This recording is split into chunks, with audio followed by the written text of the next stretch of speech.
ہے۔ بیٹی جوان ہو تو رائے معلوم کی جائے۔ آ کے فرمایا فاطمہ بیٹی تیرا رشتہ مانگنے وہ آیا ہے، تیری خواستگاری کے لیے وہ آیا ہے۔ اقدمہم سلما و اکثرہم علما و اعظمہم حلما۔ اسلام میں سب سے مقدم، جس کا علم سب سے زیادہ، جس کا حلم حوصلہ بردباری بھی سب سے زیادہ۔ فاطمہ بیٹی علی آئے ہیں آپ کی خواستگاری کے لیے۔ اب بتاؤ آپ کی رائے کیا؟ سیدہ طاہرہ صلوات اللہ علیہ نے شرم و حیا سے سر جھکا دیا۔ نبی کریم نے نعرہ تکبیر بلند کیا، اللہ اکبر، اور پھر ایک جملہ فرمایا سکوتہا اقرارہا، فاطمہ کی خاموشی ہی فاطمہ کا اقرار، فاطمہ کی خاموشی ہی فاطمہ کا اقرار ہے۔ پھر سرکار نے فرمایا فاطمہ بیٹی 500 درہم آپ کا حق مہر۔ جب یہ فرمایا نا سرکار نے، اس وقت بی بی پاک نے عرض کی یا بتا ان بنات الناس یتزوجن بالدراہم، بابا جان عام دنیا دار عورتوں کا حق مہر یہی درہم و دینار ہوتا ہے، اور بابا میں تو آپ کی بیٹی ہوں، میں تو رسول ثقلین کی بیٹی ہوں، اور اگر میرا حق مہر بھی یہ درہم و دینار ہیں فما الفرق بینی و بینہن، پھر مجھ میں اور عام عورتوں میں کیا فرق رہ جائے۔ اور باب دانش نکاح ظاہر ہے حق مہر کا تعین تو کرنا ہوتا ہے، اور نکاح کی محفل ہو تو پھر لوگ بحث بھی کرتے ہیں کتنا حق مہر ہونا چاہیے، کوئی کہے گا جی شرعی حق مہر رکھ لیں۔ تو شریعت میں حق مہر کی کوئی حد معین نہیں ہے، ہر وہ حق مہر شرعی ہے جس پر خاتون راضی ہو جائے، جو خاتون تقاضا کرے۔ البتہ ہمارے معاشرے میں افراط و تفرید ہے، افراط و تفرید۔ بعض مواقع جو میرے دیکھنے میں آئے، بہت زیادہ حق مہر طلب کیا جاتا ہے۔ دینا دلانا تو شاید کچھ شاذ و نادر ہی مواقع ہوتے ہوں گے، ورنہ لکھنا لکھانا ہی زیادہ ہوتا ہے، ایسے ہی ہے۔ لاکھوں روپیہ، بلکہ اس سے بھی زیادہ، گھر لکھا جائے، پلاٹ لکھا جائے، اتنا سونا لکھا جائے، اتنا ماہانہ جیب خرچ لکھا جائے، اتنا تو یہ میں مجتہد تو ہوں نہیں، اتنا سنگین اور اتنا کثیر اور اتنا بھاری حق مہر طلب کرنا، لکھوانا، اس کے پیچھے کیا عامل کار فرمائے، وہ کہتے ہیں جی بچی کی زندگی کی وہ ہو جائے گی، یعنی حفاظت ہے، شوہر طلاق نہیں دے گا، یہی ہے۔ اور میرے بھائیو جو شادی ہے نا، شادی یہ ایک محبت کا رشتہ ہے، اور بچی کے باپ نے اور وہ لڑکے کے سسرال والوں نے، یوں کہہ دوں تو زیادہ مناسب ہے، کیا کیا؟ پہلے دن ہی اس کو محبت والی بات تو ختم ہو گئی، اس کو انڈر پریشر رکھنا ہے، اس کو اپنے قابو میں رکھنا ہے، تو وہ محبت کی تو بات گئی، تم نے تو بغض پر، نفرت پر، کینے پر بنیاد رکھ دی، محبت تو ختم ہو گئی۔ اتنا حق مہر کہ جہاں بچی کے باپ کو بھی علم ہے اور دولہا میاں کو بھی پتہ ہے جو حق مہر مجھ سے لکھوایا گیا یہ تمہیں ساری زندگی دے ہی نہیں سکتا، پتہ نہیں،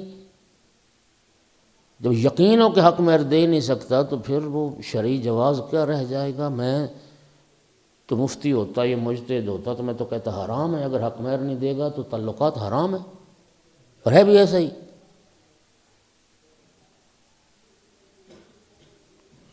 وہ تو پھر طلاقیں ہوتی ہیں تو پھر جا کے عدالتوں میں حق مہر کے جھگڑے چھڑتے ہیں، اتنا حق مہر تھا۔ رسول اللہ صلی اللہ علیہ وآلہ وسلم نے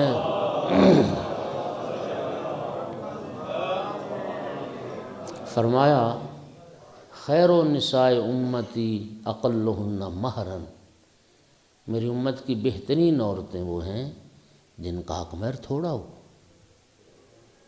شادی کو آسان بناؤ، آسانیاں پیدا کرو۔ یقین فرمائے اسلام کی شادی جو ہے نا، شادی اسلام میں اتنی ایک سادہ سی، انتہائی سادہ سی اور مختصر سی تقریب ہے، جس کو ہم نے اپنے رسم و رواجوں میں آ کے مشکل اور مہنگا بنا دیا۔ پاکستان بنے 77 سال ہو گئے یا زیادہ ہو گئے؟ کتنے ہو گئے؟ چلو آپ بھی میرے جتنا علم رکھتے ہیں، ہاں جی 70 سال ہو گئے پاکستان علیحدہ ہوا ہندوستان سے۔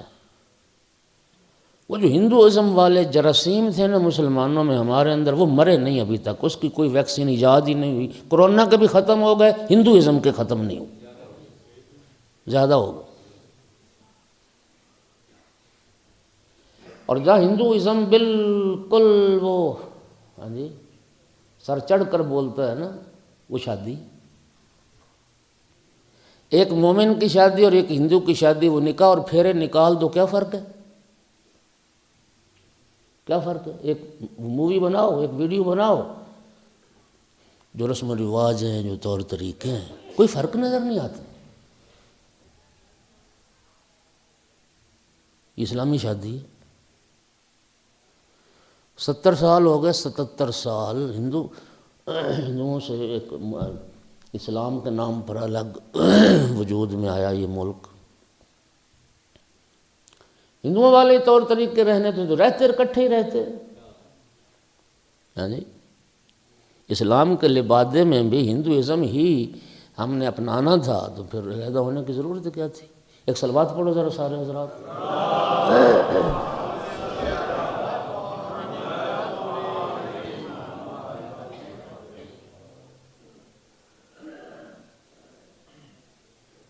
آسانیاں پیدا کرو، یہ مت سمجھو کہ حق مہر زیادہ لکھوائیں گے تو پھر وہ طلاقیں نہیں ہوں، نہیں، ایسا نہیں ہے، آپ کے سامنے ساری دنیا۔ اور اتفاق یہ ہے کہ ہمارے پاس نہ کوئی، چونکہ سروے کا نظام ایسا ہے نہیں، اعداد و شمار ہم اکٹھے کر نہیں سکتے، لیکن چند موارد جو سامنے ہیں وہ کیا ہے کہ طلاق کی شرح سب سے زیادہ ہے پوش گھرانوں میں، امیر گھرانوں میں، جہاں دولت کی ریل پیل ہے، ان گھرانوں میں طلاق کی شرح سب سے زیادہ طلاق ہے، جہاں دولت کی فراوانی سب سے زیادہ طلاق ہے۔ اور میرے بھائی، جس طرح اللہ پاک فرماتا ہے نا، الا بذکر اللہ تطمئن القلوب، دولت کی ریل پیل سے اس کے نہیں آتا اطمینان۔ جس طرح دل اللہ کی یاد سے آباد ہوتے ہیں، گھر بھی اللہ کی یاد سے آباد ہوتے ہیں۔ ہماری تو بنیاد ہی دنیا دنیا دنیا دنیا۔ آپ سب تائید کریں گے میری بات کہ رشتے کی بات چلے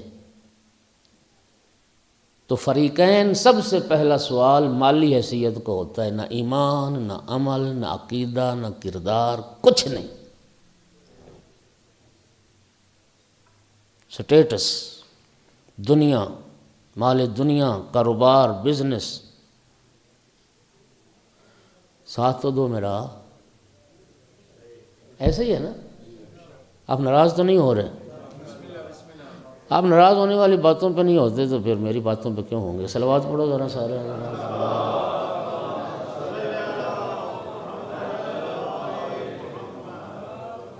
وہ کل بھی بات ہوئی کہ کل والی مجلس بھی جن کو سننی چاہیے تھی وہ جوان نوجوان تو آتے ہی نہیں، اور یہ آپ جو پرانے سامنے بیٹھے ہو، میرا ہمیشہ آپ سے یہی شکوہ رہا ہے۔ یہ واحد مجلس ہوتی بحریہ ٹاؤن والی جہاں بزرگ ہی زیادہ ہوتے ہیں، جہاں نوجوان جوان بہت کم ہوتے ہیں، حالانکہ سب کے گھروں میں جوان بچے تو ہیں، اولادیں تو سب کی ہیں۔ کدھر ہیں آپ کی اولاد؟ کدھر ہے؟ کیوں نہیں لاتے اپنی اولاد کو؟ یہ دائیں طرف کچھ جوان بیٹھے ہیں، اللہ ان کی زندگی دراز فرمائے۔ ہاں جی،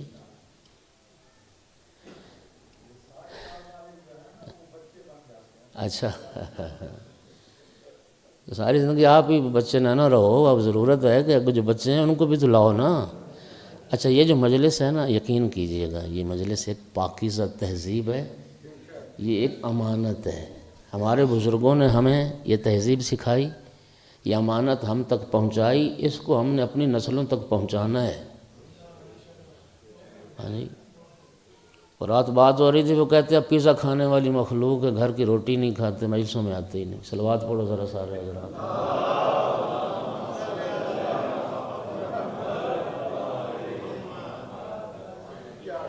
بھائی لاؤ ان کو مجلس میں، لاؤ، راہ دکھاؤ، زبردستی لاؤ۔ کل جعفری صاحب نے نا وہ ایک مجھے چٹ دی، اس پہ ایک مشکلات لکھی ہوئی تھیں کہ یہ ہو رہا ہے، یہ ہو رہا ہے، تو آپ اس پہ ذرا گفتگو کریں۔ تو گفتگو تو کریں، کوئی سننے والا ہو تو۔ جن کی اصلاح کرنی ہے، مطلوب ہے، وہ تو ہیں ہی نہیں مجلس میں۔ وہ ایک علم اصول الفقہ کا قاعدہ ہے نا کہ ما قصد لم یقع و ما وقع لم یقصد۔ جن کو سمجھانا مقصود ہے وہ آتے نہیں ہیں، اور جو آتے ہیں ان کو سمجھانا مقصود نہیں ہے۔ صلوات پڑھو ذرا سارے حضرات۔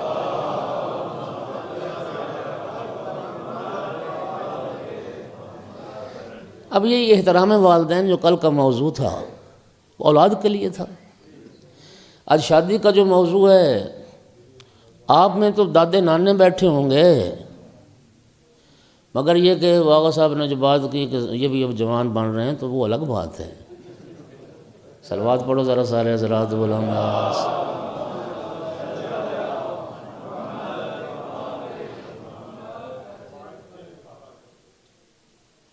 ویسے شریعت میں کوئی ممانعت نہیں ہے، اگر کوئی غیر اسلامی شادی ہوئی تو اب اسلامی کر سکتے ہیں، اگر آپ عواقب اور وہ جو اس کے نتائج سے متحمل ہو سکتے ہیں۔ صلوات پڑھ لو ذرا سارے حضرات۔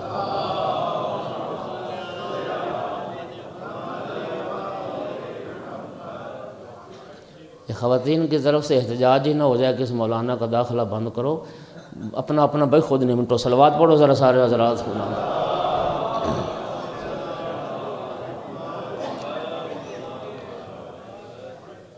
میں احباب، اللہ آپ سب کو زندگی دے، سلامتی دے۔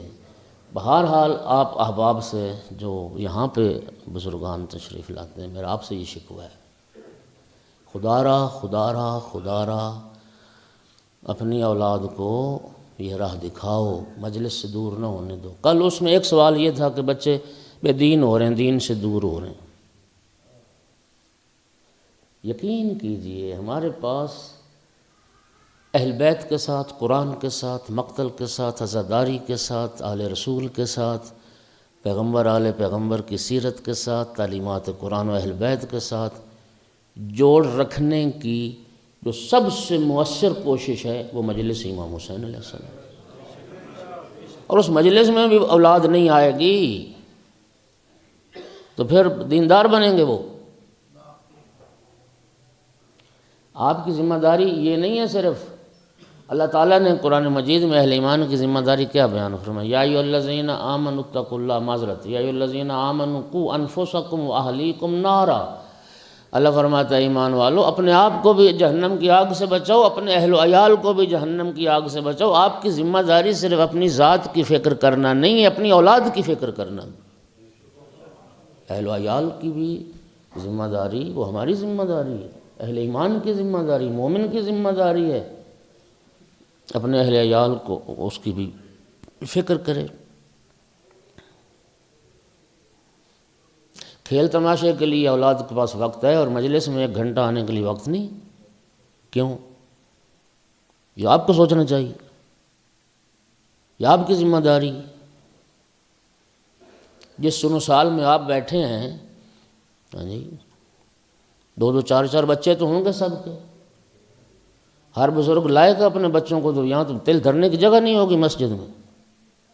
آپ آ جاتے بی بی پاک کا ذکر سن کے جا کے خوش ہو جاتے ہیں، بڑے مطمئن ہو گئے، بس ہم مجلس سننا ہے، ہم مجلس سنا ہے۔ تو جو وہ جو قرآن کہتا ہے کہ اہل و عیال کو بھی سنبھالنا ہے آپ نے، وہ کیسے سنبھالیں گے؟ ان کو وائی فائی پہ چھوڑ آیا. ہاں رات انہوں نے کہا جی وہ انٹرنیٹ کا غلط استعمال ہے. غلط استعمال ہے تو وائی فائی تو گھر گھر میں لگی ہوئی ہے، مجلس میں لانا نہیں آپ نے.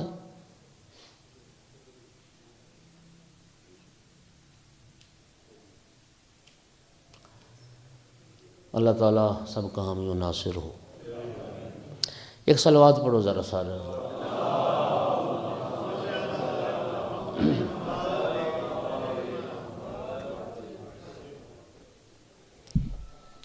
میں یہ سمجھتا ہوں کہ مجلس الحمدللہ قوم شیعہ مجلس کے لیے بہرحال کوشش کرتی ہے، اہتمام کرتی ہے. جب مجلس میں جوانوں کی، نوجوانوں کی، بچوں کی شرکت نہ ہونے کے برابر ہے تو عام نماز جماعت میں تو پھر فاتحہ پڑھ دو، بس ختم. نماز بوڑھوں پہ فرض ہے. مسجد یہ بوڑھوں کے لیے بنائی گئی، اور میں کہتا ہوں کہ کرسیوں کی تعداد زیادہ ہوتی جا رہی ہے. نمازی جو کرسی پہ بیٹھ کے پڑھتے ہیں نا، ان کی تعداد زیادہ ہوتی جا رہی ہے. جو بندہ گھر سے وہ ادھر ادھر سے سارے کاموں سے فارغ ہو گیا، وہ آ گیا مسجد میں. اللہ آپ کو اجر دے. پچھلے امام سجاد علیہ السلام کے خمسہ میں جو شہادت سے حوالے سے ہوا تھا، اس میں سوال موضوع پہ میں سنا چکا ہوں گفتگو. میں اپنے موضوع سے ہٹنا نہیں چاہتا.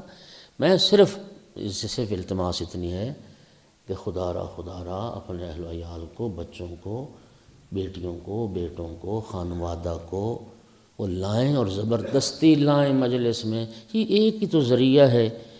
اور یقین کریں دشمن سمجھتا ہے مجلس کی تاثیر، مجلس کا اثر، افادیت دشمن جانتا ہے. دشمنان تشیع کو ہمیشہ آپ کی مجلسوں سے تکلیف ہے. وہ ہمیشہ آپ کی مجلسیں محدود کرنے کے چکر میں ہیں، آپ کی عزاداری کو روکنے کے چکر میں ہیں. مجلسوں کے لیے کیوں قوانین سخت سے سخت بنائے جا رہے ہیں؟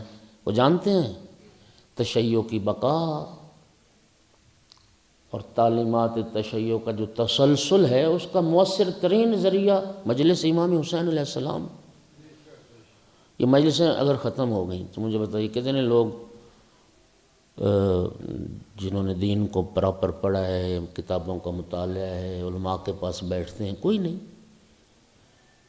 مکتب تشیع کے ہر فرد کے پاس، بچہ، جوان، بوڑھا، مرد، عورت، جتنی بھی مکتب کے حوالے سے، مذہب کے حوالے سے، تشیع کے حوالے سے جتنی بھی معلومات جس شخص کے پاس ہیں، 90% سے زیادہ معلومات ذریعہ یہی مجلس امام حسین علیہ السلام.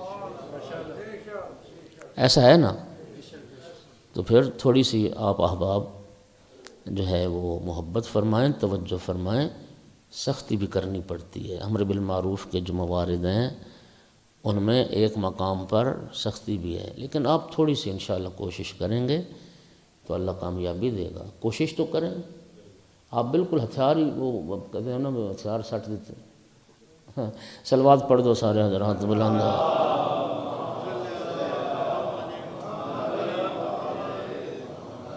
چلو دیکھتے ہیں، ابھی 2 مجلسیں اور ہیں، کتنی کامیابی ہوتی ہے انشاءاللہ.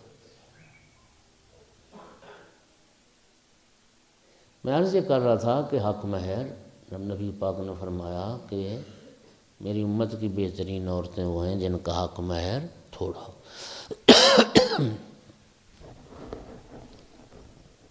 اصحاب صفہ کا ذکر آپ سنتے رہتے ہیں. اصحاب صفہ میں سے ایک صحابی کا نبی کریم نے ایک انصار کی بیٹی سے رشتہ مانگا، ایک انصاری کی بیٹی سے. تو اصحاب صفہ وہ اصحاب تھے جو ہجرت کر کے آ گئے نبی کریم کے ساتھ، اور مال دنیا تو ان کے پاس تھا نہیں.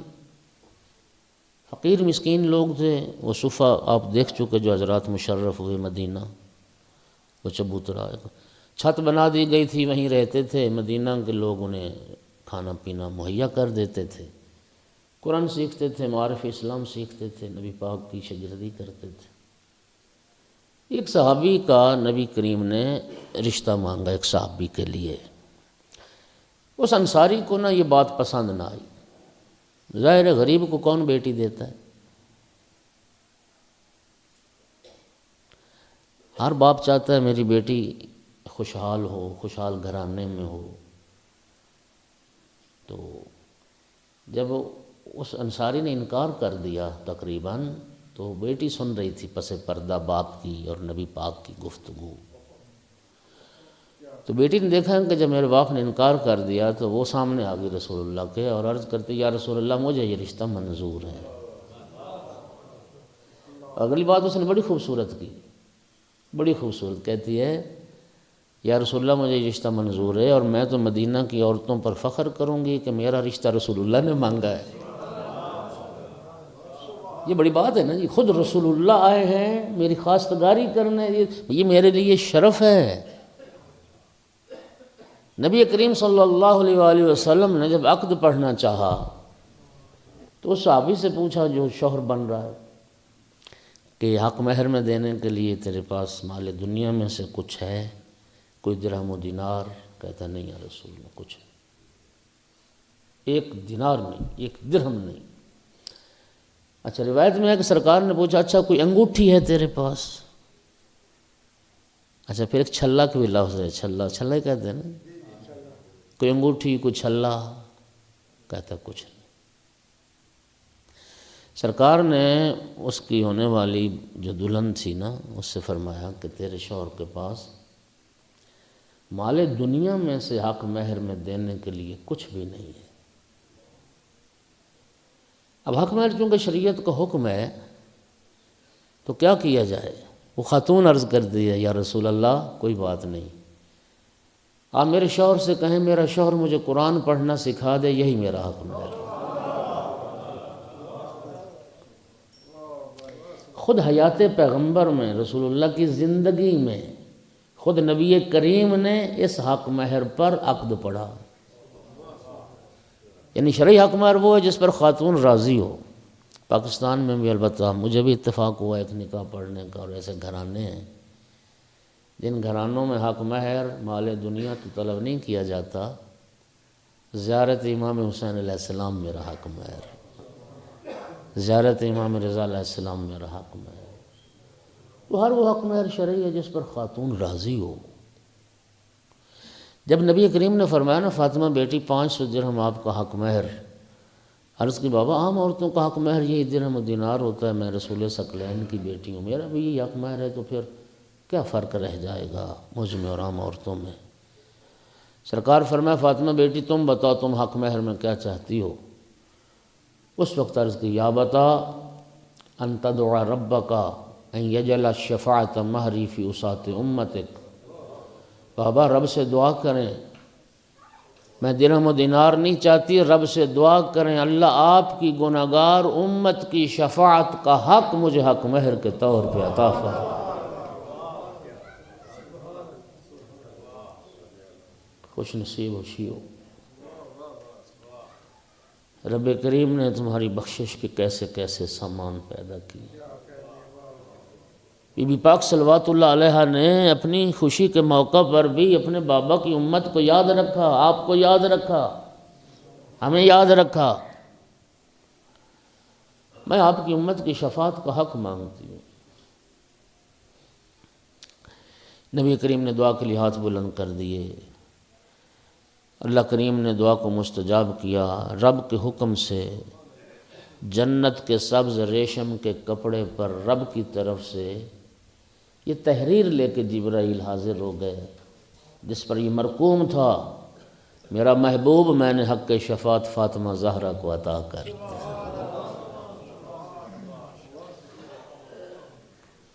بی بی پاک صلوات اللہ علیہ کی آخری وقت کی جو وصیتیں ہیں ان میں یہ جملہ وصیت کا ہے یا ابوالحسن جب مجھے دفن کرنا، وہ تحریر جو جنت سے آئی تھی جس میں میرا حق مہر درج ہے وہ بھی میرے ساتھ دفن کر۔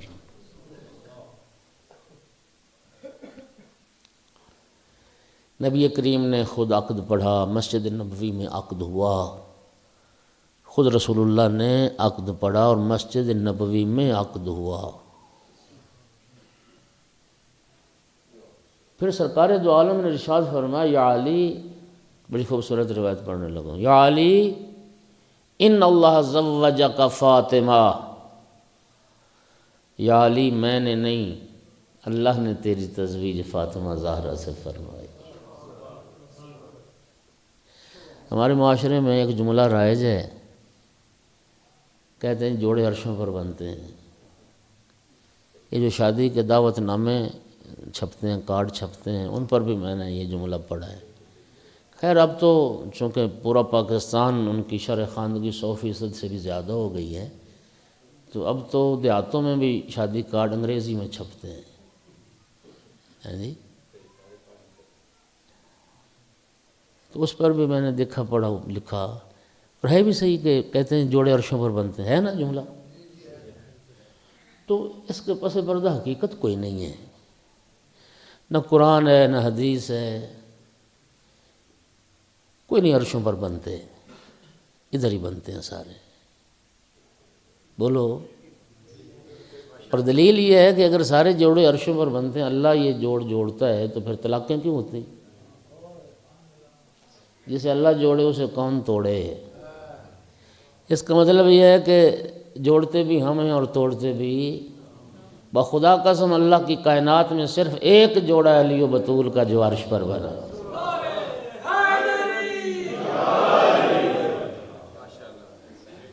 عرش پر عقد ہوا، فرش پر عقد ہوا۔ یا علی ان اللہ زوجک فاطمہ، یا علی میں نے نہیں، اللہ نے تیری تزویج فاطمہ زہرا سے فرمائی ہے۔ وجعل صداقها الارض، اور یا علی اللہ نے، سنیے شیعہ سنی نے لکھا اس روایت کو، یا علی اللہ نے ساری زمین کو میری بیٹی فاطمہ زہرا کا حق مہر بنا۔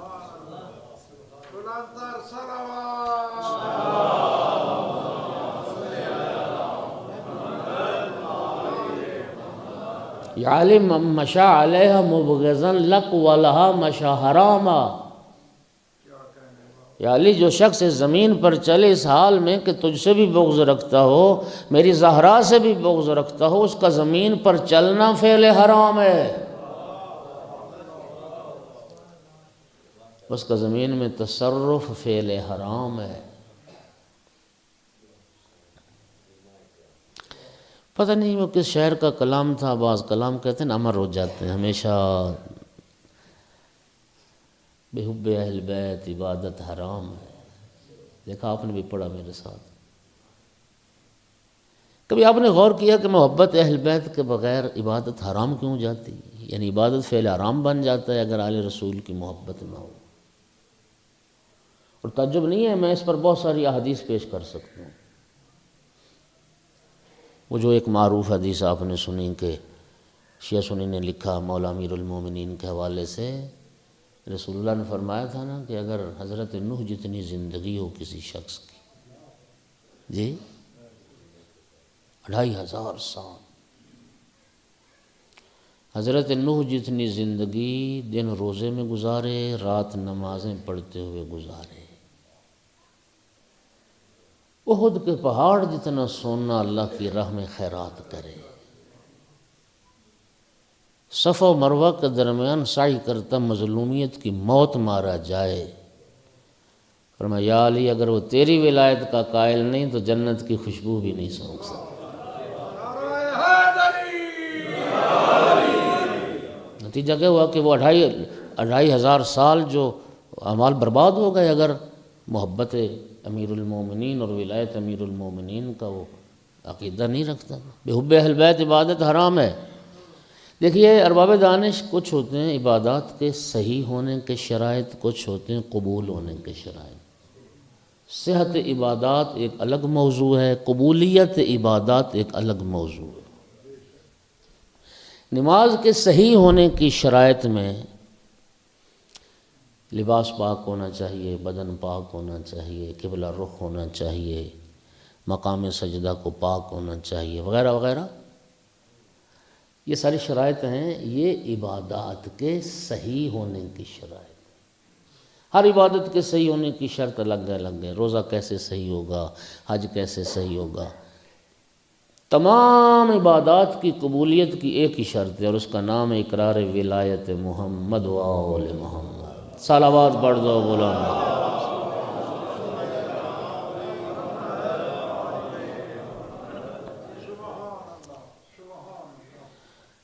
اچھا، احباب، تمام عبادات کے صحیح ہونے میں ایک شرط ہے جو کامن ہے اور ہر عبادت میں وہ شرط ہے. وہ کیا ہے؟ کہ مقام عبادت کو مباح ہونا چاہیے. پاک ہونا الگ ہے، مباح ہونا الگ شرط.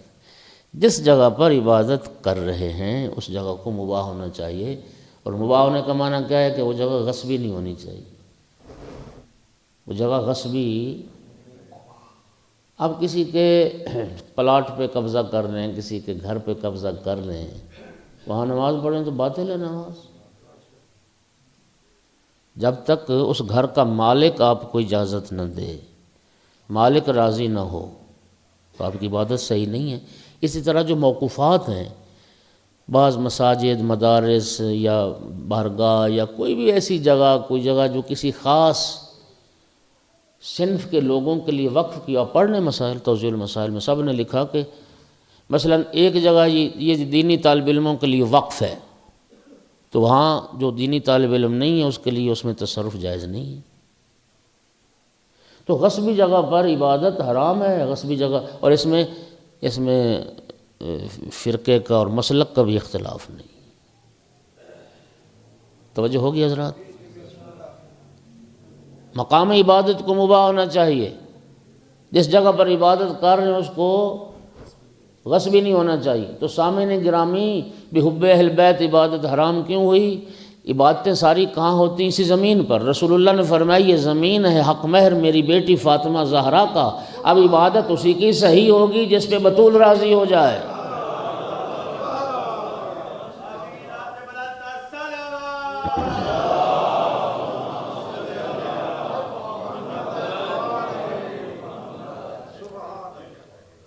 اور میں نے یہ پڑھا کہ سیدہ طاہرہ صلوات اللہ علیہا فرماتی ہیں، میں اپنے شیعوں کو اور اپنے محبوں کو زمین میں تصرف کی اجازت دیتی. سیدہ طاہرہ نے آپ کو اس نے تصرف دیا ہے. توجہ ہو گئی؟ اب کتنے حاضر بیٹھے ہیں؟ میں جملہ کہہ کے آگے بڑھ جاؤں گا. سامعین گرامی، جب غصبی جگہ پر نماز فعل حرام ہے تو غصبی جگہ پر دفن ہو جانا شرف کیسا؟ صلوات پڑھ دو محمد و آل محمد کی ذات پہ بلند آواز. پھر بھی صلوات پڑھ دو بلند آواز.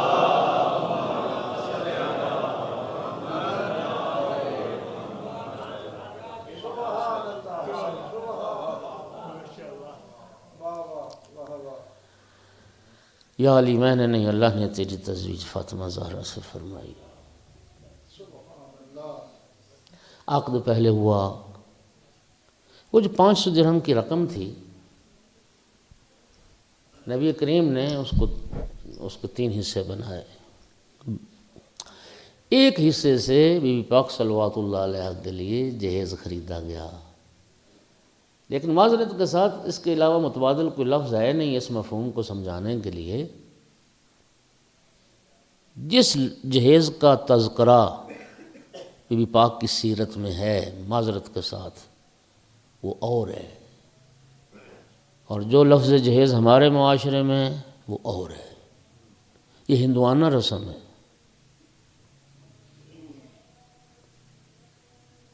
میں فرق بتاتا ہوں.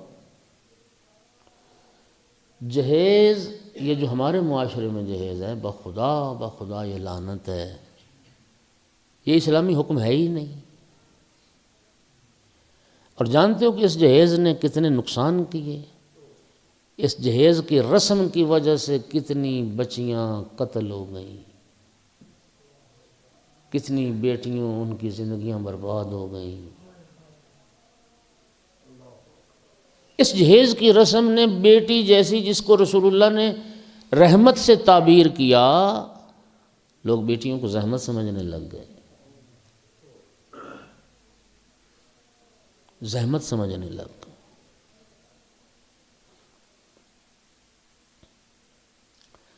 نبی کریم نے فرمایا نا کہ بیٹا نعمت ہے، بیٹی رحمت ہے. ایک حدیث میں فرمایا البنات و حسنات، بیٹیاں حسنات ہوتی ہیں، نیکیاں ہوتی ہیں۔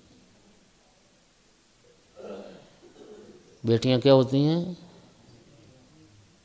حسنات۔ پہلی مجلس میں بھی میں نے ایک بات کی تھی، ہمارے فقہی ابواب میں باب ہے بیٹی کی دعا کرنا مستحب ہے، جس کے پاس بیٹی نہ ہو، کی تھی نا پہلی مجلس میں، مستحب ہے بیٹی کے لیے دعا کرے۔ رسول اللہ نے فرمایا وہ گھر ہلاکت سے محفوظ رہتا ہے جس گھر میں بیٹی ہوتی ہے۔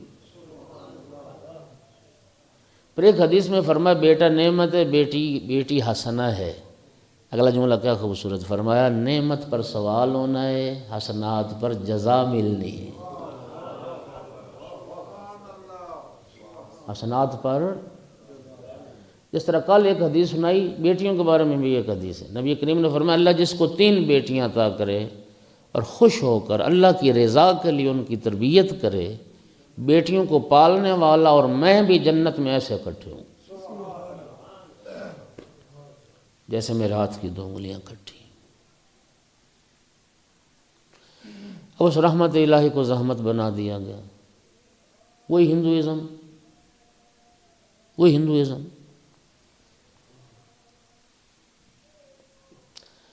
مومنین کرام، حضرت ایک صلوات پڑھو ذرا سارے حضرات۔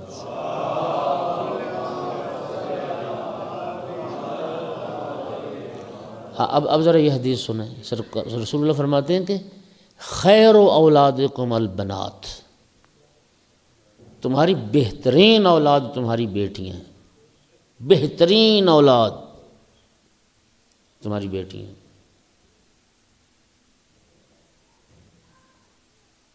اب زحمت کیوں بنا دیا گیا؟ اخباریں بھری پڑی ہیں، یقین کرو۔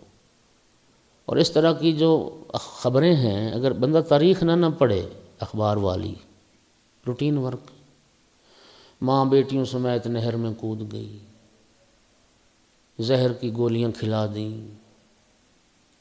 ٹرین کے آگے لیٹ گئیں، بیٹیوں کو باپ نے قتل کر دیا، اسقاط حمل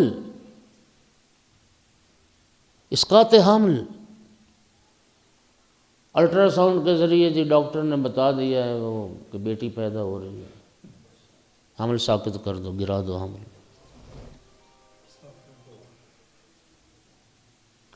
میں شرعی ذمہ داری سے مسئلہ عرض کرنے لگا ہوں۔ شریعت تمہیں اس بات کی اجازت دیتی ہے کوئی ایسا طریقہ اختیار کرنا بچہ پیدا کرنے کی صلاحیت ختم نہ ہو، لیکن انعقاد حمل سے کوئی معنی ایجاد کرنا جائز ہے۔ لیکن انعقاد نطفہ کے بعد، حمل ٹھہرنے کے بعد، حمل کا اسقاط چاہے وہ 1 دن کا حمل ہو، یہ حرام ہے، اور اس پر دیت ہے۔ توضیح المسائل آپ اٹھائیں نا، اس میں تفصیل کے ساتھ لکھا ہے نطفے کی صورت میں اسقاط کرو گے اتنی دیت، سونے کے چنے، اگر وہ گوشت بن گیا لوتھڑا علقہ، اس سٹیج پہ اسقاط ہوا تو اتنی دیت، مضغہ گوشت بن گیا تو اتنی دیت، ہڈیاں پیدا ہو گئی تو اتنی دیت، 4 ماہ کی تخلیق کامل ہو گئی اور روح داخل ہو گئی بچے میں، اس کے بعد اسقاط ہوا تو پھر ایک انسان کا قتل ہے، جو ایک انسان کے قتل کی دیت ہے وہ دیت واجب ہے۔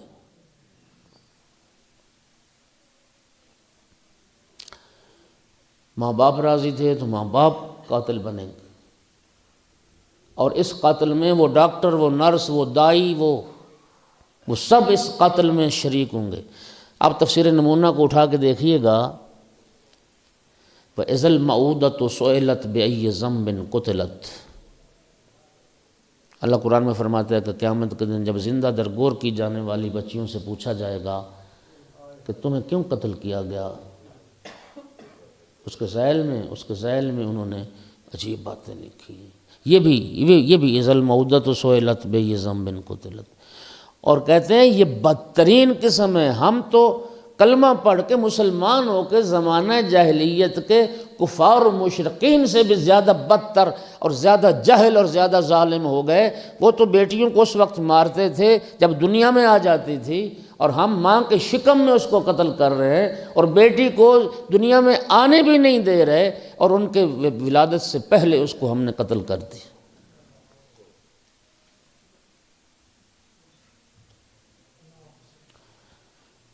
اور اسی آیت کی ذیل میں تفسیر نمونہ میں لکھا ہے یہ کہ وہ بیٹیاں جو جوان ہو گئیں، ان کے ہاتھ پیلے نہ ہو سکے، بالوں میں چاندی آ گئی، جو بیٹیاں گھر میں بیٹھی بیٹھی بوڑھی ہو گئیں، جن کا رشتہ مانگنے ہی کوئی نہیں آیا، یا جن کو گھر والوں نے جن کی شادیاں نہیں کیں کسی بھی وجہ سے،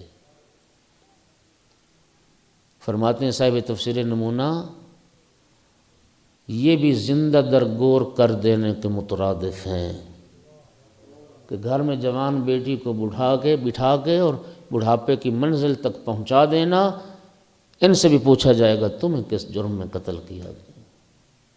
بیٹی ہونا جرم ہے؟ اللہ تعالیٰ نے دیکھو قرآن مجید میں اولاد کو بار بار حکم دیا ہے، رب کریم نے ماں باپ کے ساتھ نیکی کرو، ماں باپ کے ساتھ حسن سلوک کرو۔ اولاد کے حوالے سے ماں باپ کو رب نے ایک ہی وصیت کی ہے قرآن میں، اور وہ کیا ہے؟ لا تقتلوا اولادکم، اپنی اولاد کو قتل نہ کرنا، خشیۃ من املاق، خشیۃ املاق، بھوک کے ڈر سے اور بھوک کے خوف سے، نحن نرزقکم وایاہم، تمہارے رازق بھی ہم ہیں، تمہاری اولاد کے رازق بھی ہم۔ اور آج مسلم معاشرہ، ہم مسلمان، اسقاط حمل کی شرح کتنی بڑھ گئی، بچیاں زندہ درگور ہو رہی۔ بخدا میں یہ واقعہ ہمیشہ سناتا ہوں جب بیٹی کے حوالے سے میری گفتگو ہوتی ہے۔ میرے گاؤں کا واقعہ، میں گھر سے نکلا تو پڑوس میں ایک گھر کے باہر عورتیں بیٹھی رو رہی ہیں بلند آواز سے۔ مجھے یقین ہو گیا کہ شاید کوئی فوت ہو گیا، کوئی مر گیا ہے۔ میں قریب چلا گیا، میں نے پوچھا کہ کیا ہوا، کیوں عورتیں رو رہی ہیں؟ مجھے کہا وہ فلاں کے ہاں چوتھی بیٹی پیدا ہوگی۔ بخدا بیٹیوں کی ولادت پہ روتے ہوئے دیکھا گھر والوں کو، رو رہے ہیں۔ یہ کیوں ہے؟ کس ماں باپ کا دل چاہتا ہے اپنی اس پھول جیسی لخت جگر کو قتل کرے؟ پیغمبر کی اتنی تاکید، اہل رسول کا ایسا عمل اور سیرت، بیٹیاں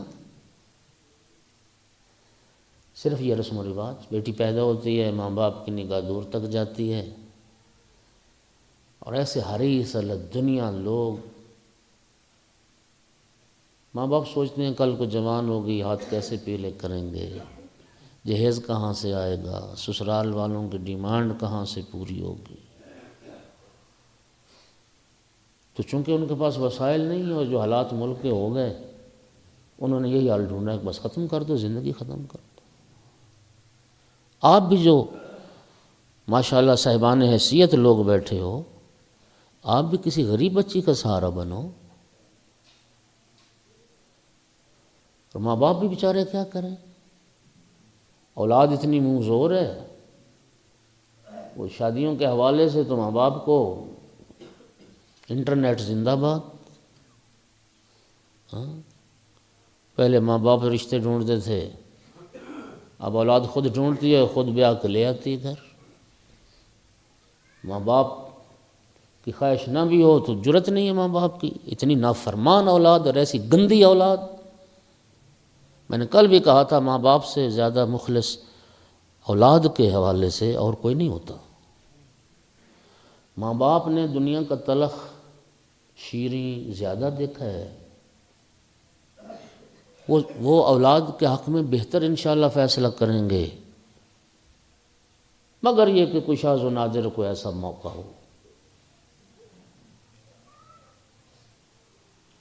وہ کل جو آغا نے مجھے وہ دیا، اس میں ایک مسئلہ یہ بھی تو لکھا ہوا تھا، فیملی میں شادی نہیں کرنی، بھائی کی بیٹی نہیں لینی، کیوں؟ وہ غریب ہے، بس بہن کی بیٹی نہیں لینی، وہ غریب ہے۔ انا للہ و انا الیہ راجعون۔ تو یہ جو جہیز والی رسم ہے نا، ماں باپ، غریب ماں باپ صرف یہ سوچتے ہیں کہ بچی کل جوان ہوگی تو کیسے، کہاں سے آئے گا جہیز، رسم کیسی. اور اب سسرال والے، وہ جیسے مولا امیر المومنین علیہ السلام نے فرمایا نا کہ الدنیا جیفتن وطلابھا کلاب، دنیا مردار ہے اور اس کے پیچھے بھاگنے والے کتے. اتنی شرم حیا نہیں ہے لوگوں میں. اب وہ بچی والوں سے ہی تقاضے ہو رہے ہیں، جہیز میں یہ چیز دی جائے، اور لڑکے کے لیے وہ گاڑی ہو اور فلاں ہو اور کیا ہو، کیا کیا کیا کیا. وہ سچ فرمایا کہ ہاں جی تمہارا جو پیٹ ہے نا، لوگوں کا جو پیٹ ہے وہ قبر کی مٹی سے بھرے گا بس، اور کہاں سے بھرے گا. بی بی پاک صلوات اللہ علیہ کی سیرت میں جس جہیز کا تذکرہ، سن لو آج کی مجلس کا پیغام ہی ہے. نبی کریم صلی اللہ علیہ وآلہ وسلم نے اپنی جیب سے ایک پیسہ نہیں دیا اور نہ خرچ کیا. جناب سیدہ صلوات اللہ علیہ کی سیرت میں جس جہیز کا تذکرہ ہے وہ حق مہر کی اس رقم سے خریدا گیا، تھوڑا سا سامان جو مولا علی علیہ السلام نے ادا کی ہے. اس کا معنی کیا ہوا؟ اس کا معنی یہ ہوا کہ اگر پیغمبر اور آل پیغمبر کی سیرت کو سامنے رکھا جائے تو جہیز فراہم کرنا یہ بیٹی والوں کی ذمہ داری نہیں ہے، بیٹی کے باپ کی ذمہ داری نہیں ہے، یہ شوہر کی ذمہ داری ہے. جو ضروریات زندگی فراہم کر سکتا ہے اس کو شادی کا حق بھی ہے، اور وہ شادی کا حق رکھتا ہے، یہ اس شوہر کی ذمہ داری ہے. اب مجھے ایمان سے بتائیں، اگر پیغمبر اور آل پیغمبر کا طریقہ زندہ ہو جائے تو اللہ کسی کو 10 بیٹیاں بھی دے تو اس کے لیے کوئی پریشانی ہے؟ یہ ساری پریشانی ہندوازم کو اپنانے اور اہل بیت کا طریقہ چھوڑنے میں اور پیغمبر کی سیرت سے دوری اختیار کرنے میں ہے. صلوات پڑھ دو محمد و آل محمد کی.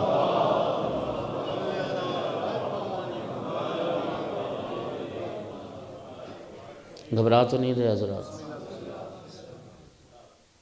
اس وجہ سے وہ جہیز جو لایا گیا ایک حصے سے جو مولا علی علیہ السلام نے رقم دی، خدا کی قسم الٹی گنگا ہے. جو حق خدا و رسول نے قرار دیا بیٹیوں کا وہ دینے کو تیار نہیں، اور ہندوانہ رسموں پہ زور لگ رہا ہے. کئی ٹرک جہیز جا رہا ہے. جہیز خدا کہتا ہے یوصیکم اللہ فی اولادکم للذکر مثل حظ الانثیین. اللہ تمہیں وصیت کرتا ہے تمہاری اولاد کے بارے میں، 2 بیٹیوں کے برابر ایک بیٹے کا حصہ تیری جائیداد سے، تیری میراث سے. جائیداد میں سے دینے کو تیار کوئی نہیں.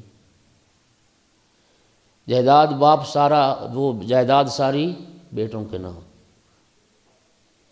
اور پھر بہنوں کو جذباتی بناتے ہیں لوگ، وہ جی بہنوں نے معاف کر دیا حصہ، بہنوں نے ہمارے حق میں بیان دے دیا عدالت میں کہ ہم بھائیوں سے حصہ نہیں لیں گی.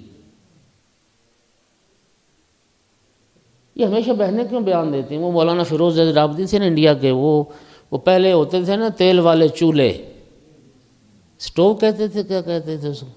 اچھا، تو وہ کبھی پھٹ بھی جاتے تھے تو خبر بھی آتی تھی کہ چولہا پھٹنے سے بہو ہلاک. تو فیروز عابدی صاحب کہتے تھے کہ چولہا پھٹنے سے بہویں کیوں ہلاک ہوتی، کوئی ساس کیوں نہیں ہلاک ہوتی چولہا پھٹنے سے؟ چولہا پھٹنے سے ہمیشہ بہو ہلاک ہوتی، ساس ہلاک نہیں ہوتی. میرا سوال یہ کہ ہمیشہ بہنیں کیوں اپنا حق بھائیوں کو بخش دیتی ہیں اور بھائیوں کے حق میں بیان دیتی؟ کوئی بھائی کیوں نہیں غیرت کرتا اٹھے اور بہن کو اپنا حصہ دے دے؟ آج تک کوئی بھائی کیوں نہ ایسا پیدا ہوا جو اپنا حصہ بہن کو دے دے؟ رسول اللہ نے فرمایا تھا اوصیکم بالضعیفین، میں 2 کمزور طبقوں کے متعلق تمہیں وصیت کرتا ہوں، ایک بچے، دوسری عورتیں. تو مرد ہے، وہ صنف نازک ہے، جو رب نے اس کا حصہ دیا وہ بھی غصب کر کے بیٹھے ہو تم، وہ بھی دینے کو تیار نہیں جو خدا اور رسول نے دیا. سال کے بعد عید پہ ڈبہ مٹھائی کا، پیکٹ سوئیوں کا، اور جہیز پہ جو ہو گیا وہ یہ حق ہو گیا بہن.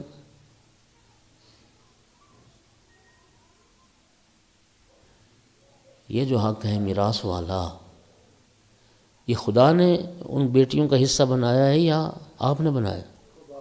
خدا نے بنایا. بیٹے کا بھی خدا نے بنایا. آپ وہ مولا امیر علیہ السلام کا جملہ ہے کہ خدا کے لیے کسی کی دنیا کے لیے اپنی آخرت برباد نہ کرو۔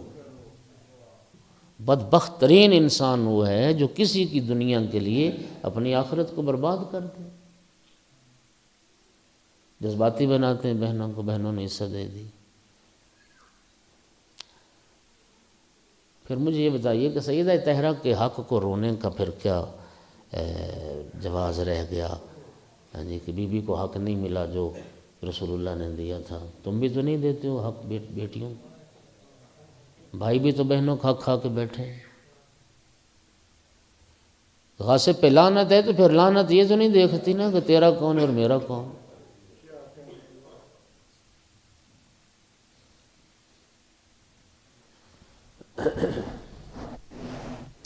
تو میں نے جو کہا کہ بی بی پاک کی سیرت میں جو جہیز ہے اور ہمارے معاشرے میں جو جہیز ہے، فرق ہو گیا یا نہیں ہو گیا؟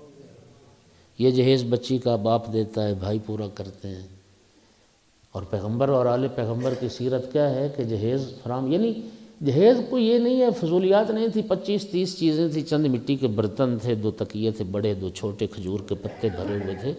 صحابہ کرام وہ خرید کے لائے تو ایک ایک برتن نبی پاک مٹی کا یوں اٹھا کے بڑی محبت اور چاہت سے دیکھتے، الٹ پلٹ کے پھر رکھتے گئے، پھر دعا فرمائی، میرا اللہ اس گھر میں اپنی رحمتیں اور برکتیں نازل کر جن کا اکثر اسباب مٹی کا ہو۔ ایک کھال تھی گوسفند کی جو سیدہ طاہرہ کا بستر تھی، دن کو اونٹنی کو چارہ ڈالا جاتا تھا اسی کھال پر، کھجور کے پتوں سے بنا ظرف تھا، ایک تانبے کا تشت تھا، ایک پردہ تھا، مختصر سے 25 چھوٹی چھوٹی چیزیں، ایک ایک چیز کا تذکرہ ہے، چرخہ تھا، ایک چکی تھی، یہ جہیز تھا۔ ایک نیا جوڑا بی بی پاک کے لیے تیار کیا گیا، ایک حصے سے دعوت ولیمہ کا اہتمام ہوا تھا، اس حق مہر کی رقم سے، سارے کام اسی حق مہر کی رقم سے ہوئے۔ ایک حصے سے دعوت ولیمہ کا اہتمام، ایک حصے سے یہ کچھ سامان خریدا گیا گھر کے لیے، ایک حصے سے بی بی پاک کے لیے خوشبو مہیا کی گئی، اور ایک نیا جوڑا سوتی بی بی پاک کی شادی پہ تیار کیا گیا۔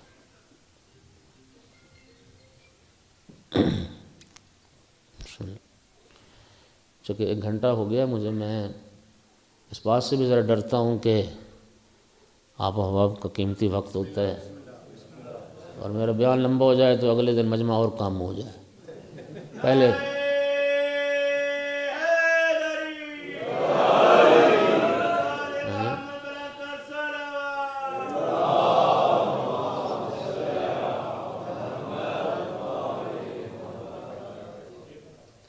نوجوان جوان پہلے کم ہیں، کل پتہ چلے بزرگ بھی کم ہو گئے۔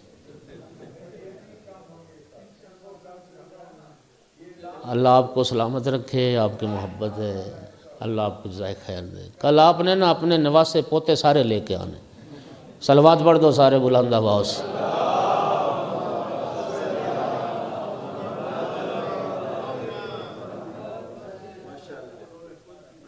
امیر المومنین علیہ السلام نے گھر تیار کیا، عقد پہلے ہوا تھا، رخصتی کچھ دن بعد ہوئی۔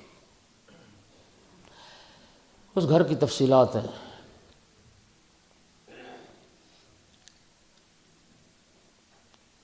نبی کریم نے جناب ام المومنین جناب ام سلمہ سے فرمایا،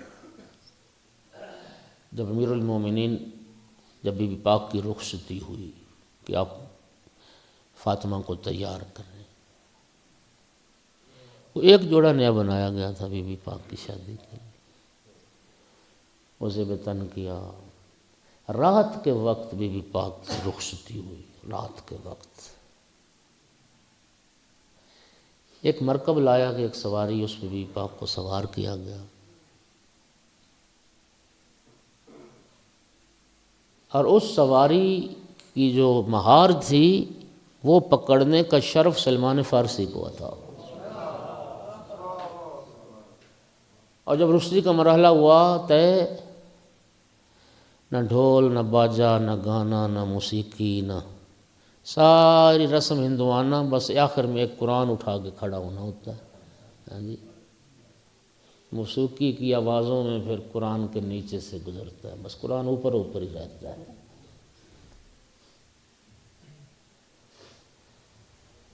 بی بی پاک کی جب رخصتی ہوئی، میں عرض کر رہا تھا، نہ شادیانے تھے، نہ گانا، نہ موسیقی، نہ ایک چیز تھی، تکبیر کی صدائیں تھیں۔ اور بی بی پاک کی رخصتی کے بعد یہ سنت قرار پایا کہ بیٹی کی رخصتی کے وقت نعرہ تکبیر بلند کرنا۔ صرف یہ تکبیر کے نعرے تھے، اللہ اکبر، اللہ اکبر، اللہ اکبر۔ اور کیا مقام تھا اس نعرے کا؟ بی بی پاک کی رخصتی کے وقت اللہ اکبر، اللہ اکبر، اللہ اکبر۔ سیدہ طاہرہ رات کے وقت رخصتی ہوئی، مہار پکڑنے کا شرف سلمان فارسی کو عطا کیا گیا۔ روایات میں ایک ظاہری شان ہے، ایک باطنی شان ہے۔ ظاہری شان کیا تھی کہ بی بی پاک کی اس سواری کے آگے آگے امہات المومنین چل رہی تھی، بنی ہاشم کی مستورات چل رہی تھی۔ اور سیدہ طاہرہ کی سیرت پر جو اردو میں کتاب ہے مرزا دہلوی کی، انہوں نے امہات المومنین کے وہ قصیدے لکھے ہیں کہ جناب ام المومنین ام سلمہ نے کیا اشعار پڑھے، بی بی پاک کی عظمت کا کیا قصیدہ پڑھا، جناب زینب نے کیا پڑھا، اور باقی امہات المومنین نے کیا پڑھا، وہ سب موجود ہے۔ اور اس سواری کے پیچھے پیچھے بنی ہاشم چل رہے تھے۔ انہوں نے اپنی تلواریں بے نیام کی ہوئی تھیں، اور ان کی زبان پر بھی تکبیر و تحلیل کی صدائیں تھیں۔ یہ ظاہری شان تھی۔ اور ایک باطنی شان تھی، آگے آگے جبرائیل 70,000 فرشتوں کے ساتھ چل رہے تھے، دائیں جانب اسرافیل، بائیں جانب میکائیل، عقب عزرائیل، 70,000 فرشتوں کے ساتھ، اور سب کی زبان پہ تکبیر و تحلیل کی آوازیں تھیں۔ خود رسول اللہ اپنی لخت جگر کو مولا امیر المومنین علیہ السلام کے گھر خود پہنچانے گئے۔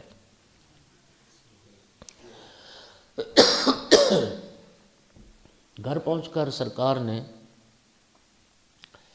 ایک پیالہ پانی کا طلب کیا۔ اس پیالے سے نبی کریم نے تھوڑا سا پانی پیا، اپنے لبھہ مبارک سے متبرک بنایا۔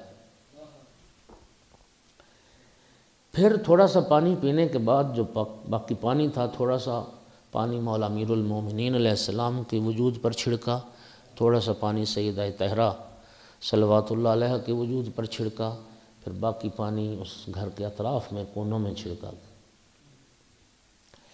اس کے بعد سرکار نے مولا امیر المومنین اور سیدہ طاہرہ کا ہاتھ پکڑ کے دونوں ہاتھ یوں سینے پہ رکھے، اور پھر دعا فرمائی، اللہم انی احبہما، میرا اللہ تو جانتا ہے میں علی و زہرا سے محبت کرتا ہوں، فاحب من یحبہما، میرا اللہ تو بھی ان سے محبت کر جو علی و بطول سے محبت کر۔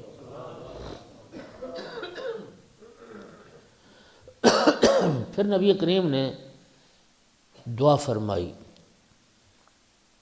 میرا اللہ علی و بطول کو مبارک اولاد عطا کر، ببرکت ذریت عطا فرما۔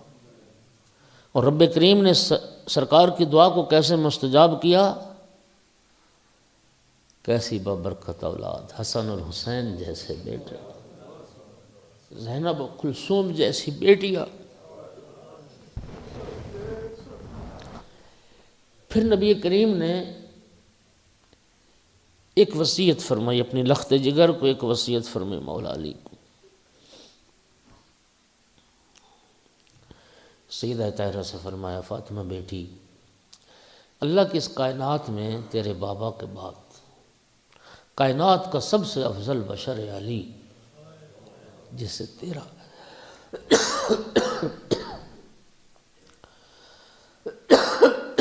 سب سے افضل بشر علی، جس سے تیرا عقد ہوا۔ فاطمہ بیٹی، میری وصیت تمہارے لیے میری وصیت ہے، فاطمہ بیٹی کبھی علی سے کوئی خواہش اور فرمائش نہ کرنا،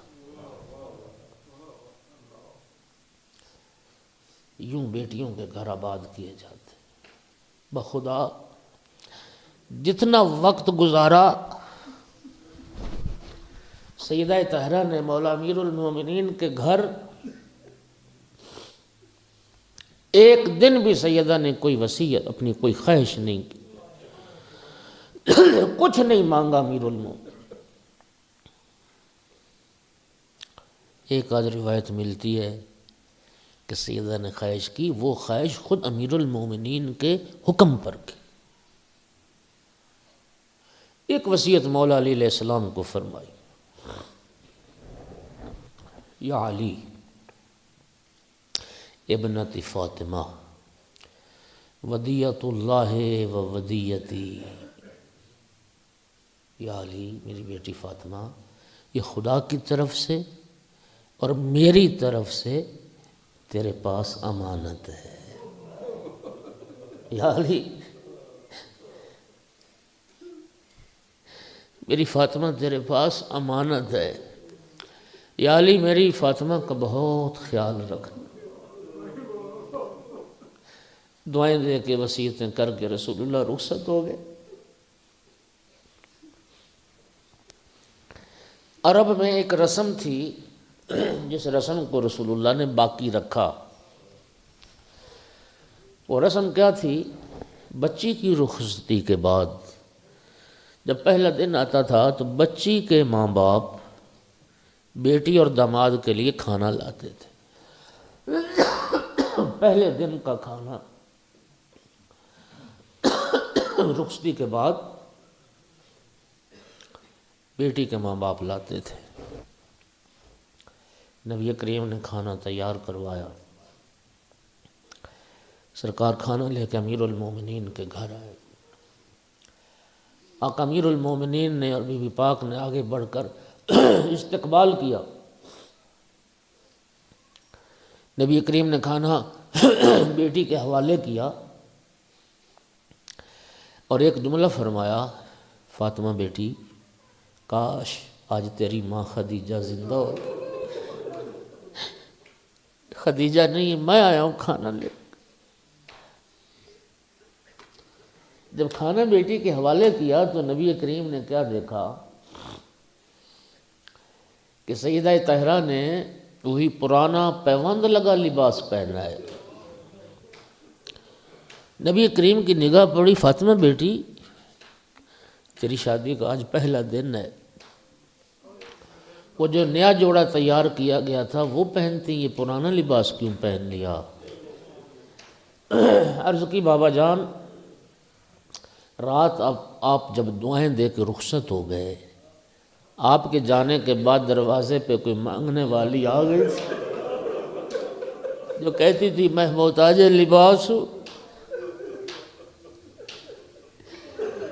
میں نے وہ لباس اس مانگنے والی کو عطا کر دیا۔ رسول اللہ کی آنکھوں میں آنسو آ گئے، فاطمہ بیٹی تیری شادی کا پہلا دن تھا، وہ جو نیا جوڑا بنایا گیا وہ زیب تن کرتی، پرانا لباس کیوں پہن لیا؟ یہ پرانا اللہ کی راہ میں دے دیتی۔ عرض کی بابا مجھے اللہ سے حیا آتی تھی، راہ خدا میں دوں اور پرانا لباس دوں؟ اس لیے کہ اللہ تو قرآن میں فرماتا ہے لن تنالوا البر حتی تنفقوا مما تحبون، تم اس وقت تک نیکی کو پا نہیں سکتے جب تک اپنی محبوب شے کو راہ خدا میں خرچ نہ کرو۔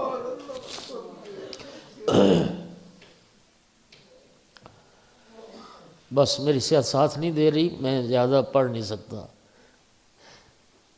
شہادت ہوگی سیدہ طاہرہ کی۔ نصف شب کو بطول کا جنازہ اٹھا، قبر کے کنارے لائے۔ آپ جانتے ہو جب تدفین کا مرحلہ ہوتا ہے نا، کچھ ہوتے ہیں میت دینے والے، کچھ ہوتے ہیں قبر میں میت وصول کرنے والے۔ امیر المومنین کے ہاتھوں میں بطول کا جنازہ اور قبر کے کنارے انتظار میں کہ میت وصول کون کرے۔ ایک مرتبہ قبر سے 2 ہاتھ رسول اللہ کے برآمد ہوئے اور ایک آواز ہے یا علی لاؤ میری امانت میرے حوالے کر دو۔ یہ سننا تھا امیر المومنین کی چیخیں نکل گئی، یا رسول اللہ مجھے معاف کر دینا، جو امانت میرے حوالے کر کے گئے تھے یا رسول اللہ وہ امانت سلامت نہیں ہے، یا رسول اللہ زہرا کا پہلو زخمی، یا رسول اللہ خود بیٹی سے سوال کرنا، آپ کی امت نے آپ کی بیٹی کے ساتھ کیا سلوک؟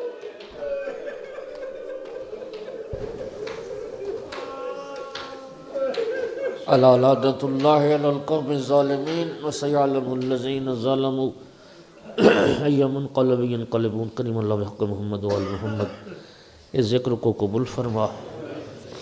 کریم اللہ اس ذکر کا ثواب آج کی مجلس کے بانیان اور جنہوں نے نظر نیاز کا اہتمام کیا ان کے مرحومین کے نام اعمال میں درج فرما۔ کریم مالک جتنے مومنین مومنات تشریف